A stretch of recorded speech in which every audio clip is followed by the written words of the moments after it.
what, when, why, and how to do Hyrox specific prep training. We're going to start off with when to do it.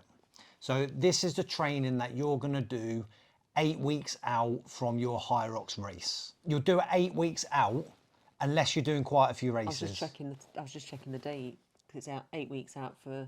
I think, are we 9 weeks? Probably 8 weeks. Yeah, we'll be...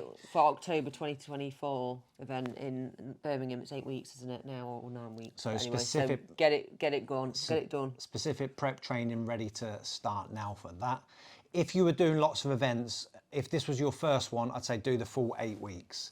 If you're doing quite a few events, say you're doing another one then in January, for example, I might just do 4 to 6 weeks of the specific prep training. Or you end up doing way too much specific prep and not enough general prep. So that leads us on to what actually is specific prep training. So the difference between specific prep and general prep is the specific prep phase is when you're going to make it far more specific to your race. And harder. Yeah, it will get harder. The way to think of it is that you're sharpening your sword. So you do your general prep work to build that big aerobic base and develop your strength and everything you get with that.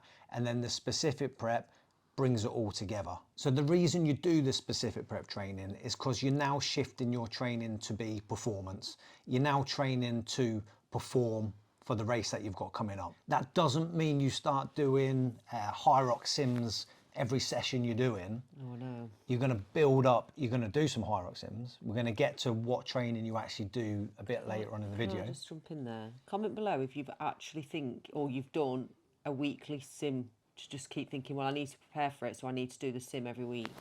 But people do, don't they? Yeah, let us know if you do, because I have heard this before, where they just think they should do the whole event until they get quicker at it by doing it more regularly. Well, there's nothing wrong with practicing the event. It just depends how hard you push it. Oh, yeah. And it depends on the person. Do it slow. If it takes somebody 50 minutes to do it all, that isn't that hard of a workout. If it takes somebody 2.5 hours to do it, you're not going to do that as every part of your weekly training. So it depends what you've done before and what you're training for and what phase you're in. But generally, in the general prep phase, you wouldn't be doing loads of Hyrox sims. You want to save that towards this part when you're then going to be up in your game. You're up in your game, and what you're doing, you're starting to get your body used to using all the stuff you've built on in your general prep to put into this. So you're getting more efficient at the proper actual movements you're doing in race day. You're getting your pacing worked out when you're doing the runs. There's a lot of benefits for the race of doing this specific prep phase. What you can do as well during this phase, you can match your work to rest ratios. So if you're doing a singles event, it'll be different to if you're doing a doubles. So if you're doing a doubles, you're now going to start to add in that part of rest to your training. So if you're doing an individual one, you're going to have to do 1,000 meters on the ski erg.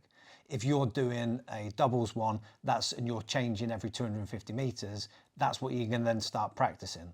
Because the pacing you're going to do is going to be different, because you're going to do your bit, then you're going to rest, do your bit, do your rest. So that's why this phase is really important, to get used to the energy systems you're actually going to use when you're doing your specific event.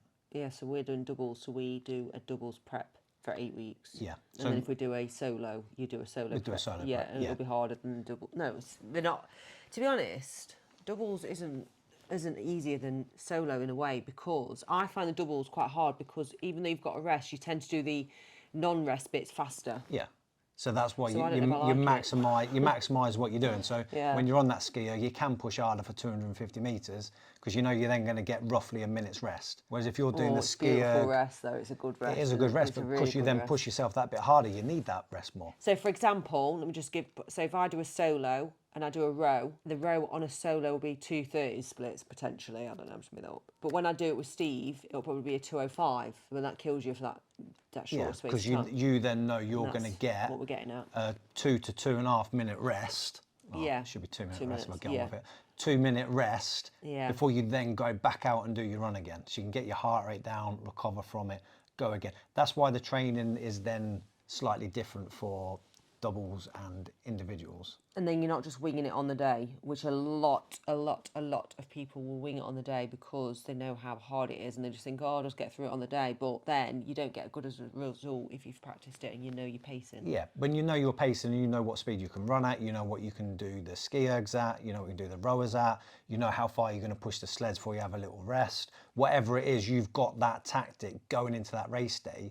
So rather than thinking, oh, I'm not sure how quick to run, you should know how quick to run. And then what you then want to make sure you do is you stick to those pacings that you've worked on. So rather than you get on the ski erg and you go, this feels really easy. It feels really easy because you're buzzing and you're excited for the race. If you then go, this feels easy, and you're doing it a 140 split rather than a 2-minute split, that's going to catch up with you. Oof. When you then adrenaline drops a bit because your energy's down a bit, and then you go, oh, this is now hard. The ski erg. I get to that and I'm like, absolutely, even though you practice it, so this is nothing, this is just me, I feel absolutely exhausted at the ski erg. I think I'm going to do the rest of the event. I bet so many people feel like that. That's a bit of a psychological one. That's a psychological, it's a shock factor that you've potentially ran, a bit quick, oh God. And you know what's coming up. You know what's coming. That's why you don't want to think too far ahead. If you're thinking about the wall balls while you're on the ski erg, that's going to be a long race for you. I tend to think about them around halfway mark. You want to be just thinking what you've got coming up next. Focus on what you've got in front of you. Yeah.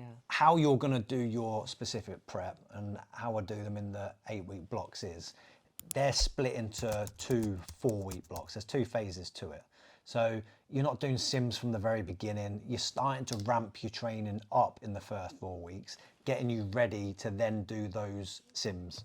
So in the first 4 weeks, you're still going to do a couple of strength days a week. You're still going to do a long run. But what you're going to start doing a little bit more of is a bit more of your VO2 max stuff, a bit more of your anaerobic threshold work. So these are where you're working at a bit of a higher level than you're going to be doing your actual race, and the run speeds are going to be faster than you're actually going to run them at.